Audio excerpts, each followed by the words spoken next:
go, yeah? Let's do it. Okay, remember, everyone Thanos snapped away 5 years ago. We're just bringing them back to now, today. Don't change anything from the last 5 years. Got it.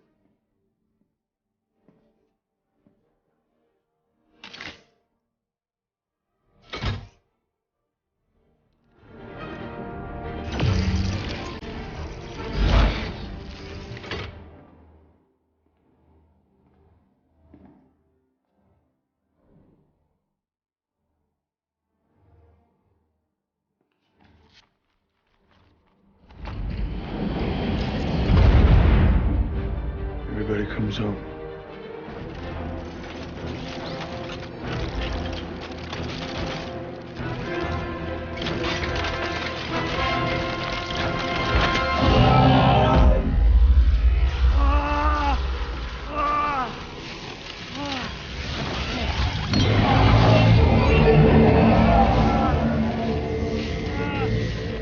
Take it off! Take it off! No, wait, Bruce, are you okay? Talk to me, Banner. Okay.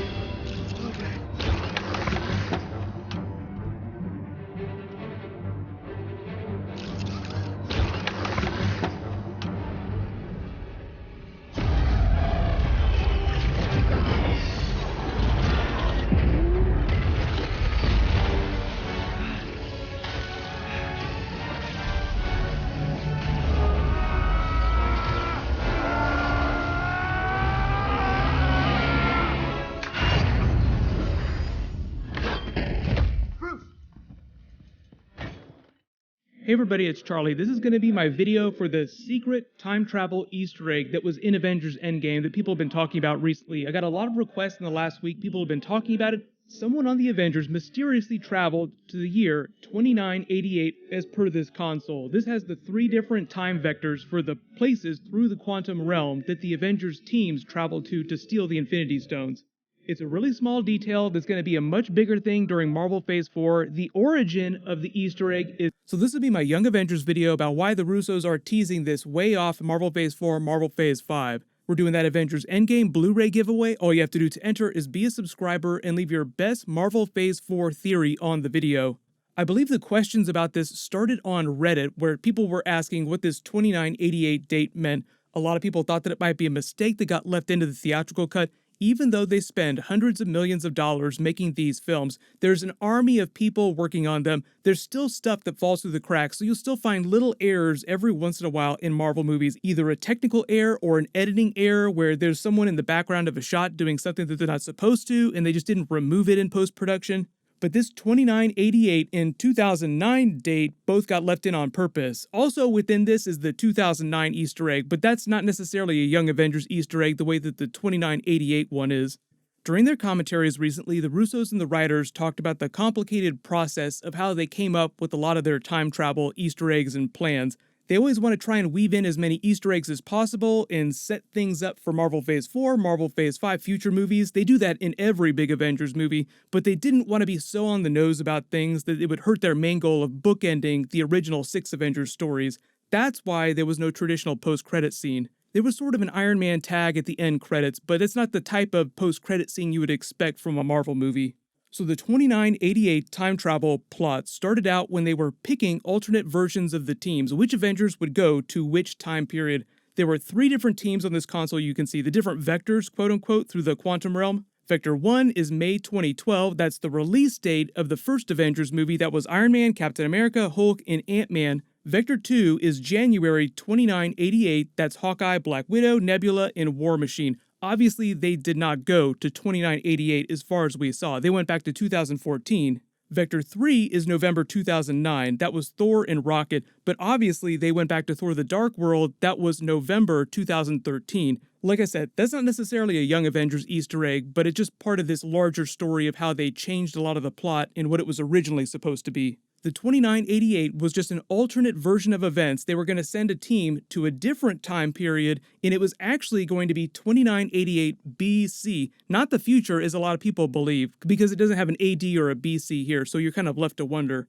But originally the idea is that they would send a Thor-based team back to 2988 on Earth to look for the Reality Stone when his grandfather Bor trapped it in that special device in the center of the Earth. The really notable thing about this period in history is that Kang the Conqueror was ruling over Egypt. So the thing about Kang the Conqueror, really big Young Avengers villain, time travel villain, probably the biggest time travel villain, and one of the earliest Avengers villains that they faced in the comics.